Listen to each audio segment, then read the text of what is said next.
next, we have Jonathan Kuminga. We talked about Jonathan last time, They didn't like what Matthew. we had to say. Oh man, the comments. If I get to it, I'll pull them up in a little bit and we'll go over some of those comments at the end. Or matter of fact, when you're talking, I'll see if I can pull up some of the comments what he said. But right now, Jonathan Kuminga, since joining the Hawks, has 27. He had 27.7 rebounds for assists, 9 of 12 shooting. Great.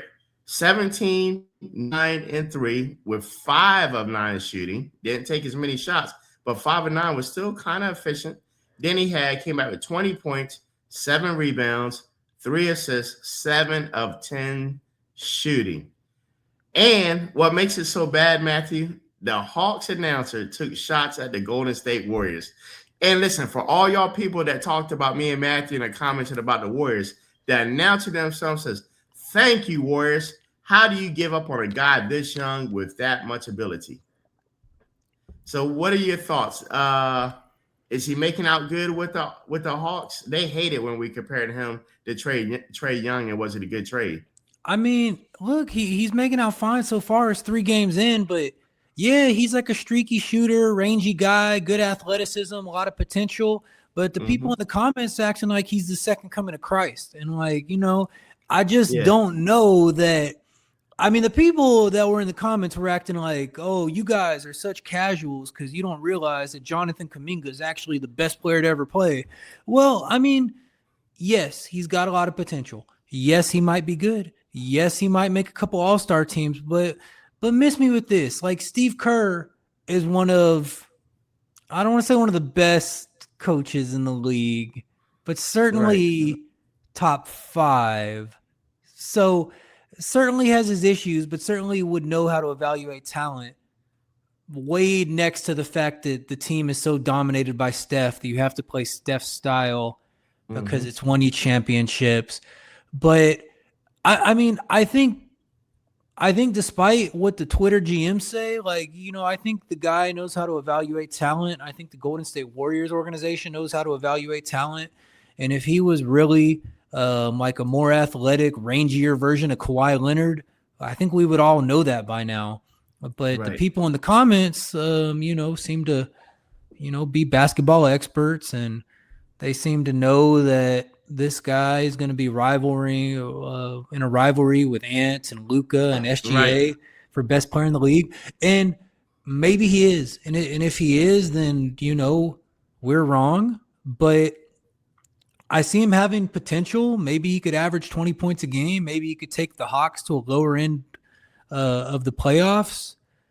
I mean, he's not going to keep up his current production. Right now with the Hawks, he's averaging 67% from the field and 56% from 3. So obviously, like, that's not sustainable. But now that he's getting a chance to shine, he is shining. He's doing good. And I apologize to everyone in the comments, and I will pay closer to attention from him from now on.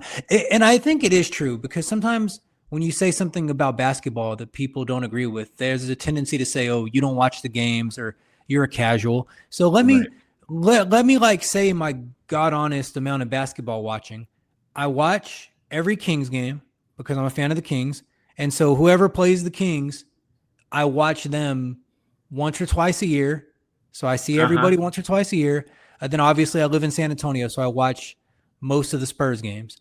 So I watch 2 teams and I watch whatever teams play them. So no, I haven't seen Jonathan Kuminga as much as the Golden State fans have seen him. No, I haven't seen Jonathan Kuminga as much as where did he go? G League Ignite. I don't think he was in college. I think he was G League Ignite. So no, I haven't watched him as much as people who follow the G League or the Warriors or the Hawks have seen him.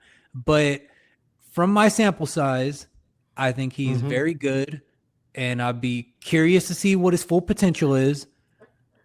But I'm skeptical that his peak is as high as some of the people in our comments would suggest.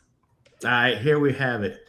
They start off your perspective of Kuminga on the Warriors is awful. Go watch Golden Days and talk to Side. Then we got I ain't watching Golden Days. Yeah, not helping you show that you just buy the narrative that Jonathan Kuminga comes out of the Bay Area, shows you're not watching basketball. And then the last person, Jonathan Kuminga is much better than a narrative pushed by Steve Kerr the last few years. Kerr was pissed the team drafted Jonathan Kuminga over his choice, which was Franz Wagner, and spent the first 5 years of Jonathan Kuminga's career undermining him to prove to the front office he was right. So, I mean, what do you think about the Franz Wagner versus Jonathan Kuminga? I mean, that's quite a conspiracy, man. That like the idea that Kerr was so upset that he didn't get Franz Wagner that he put Kuminga on the bench for 5 years, which isn't even true. I mean, Kuminga started intermittently 2 years ago, 23-24, had the best season of his career, the season that made people think that he has the potential that he has, but it's just Steph Curry won you 4 championships. And so he's going to be the focal point of that offense. So, and he's still very good. He still averages like 25 points a game, still makes like 7 or 8 threes a game, probably a couple less than that. But there was no world where Kuminga was going to take over the offense from Curry. And if the Warriors are still committed to a Curry-led offense, then it just wasn't going to work there. I mean, and Kuminga like could have made it easier on himself by agreeing to be a role player. But I guess from Kuminga's mind state, the idea is that once you accept being a role player, then people see you as a role player. So he sees himself as a superstar. It's like when guys take the buyout and then take the minimum contract, and then they never get a higher contract than the minimum because the league sees them as minimum guys after they take that first minimum contract. So from Kuminga's perspective, he was just going to bitch and moan that he wasn't the superstar because he thought if he accepted being a role player, then the league was going to see him as a role player. So maybe he's right. Maybe he's the ultimate example of investing in himself, and we'll see how it plays out in Atlanta. Yeah, and you know what? It kind of puts me in mind of, right? It kind of puts me in mind of, like you said, it's too early for Jonathan Kuminga, right, to know, right? Because a lot of people are hyped when, I'm not going to say really hyped, but they're wondering how he could spread his wings when Kyle Kuzma went over to Washington, and they're like, oh, you know, he started off strong and they were giving him the ball, but eventually, you know, he fizzled out. And then when Jordan Poole went, you know, they're hype about him. Look at him spread his wings. He's doing great. But then he fizzled out, right? So now it's another thing. Jonathan Kuminga is starting off good, right? Well, he turned into the superstar. Will he stay average, or will he fizzle out like Kyle Kuzma and Jordan Poole? The only thing I know for sure is them people in the comments are not going to like you comparing Kuminga to Kyle Kuzma and Jordan Poole. I feel like we got a little more hate mail coming. But, I mean, it remains to be seen. Like, because, like I said, he's shooting 67% from the field right now with Atlanta, 56% from 3.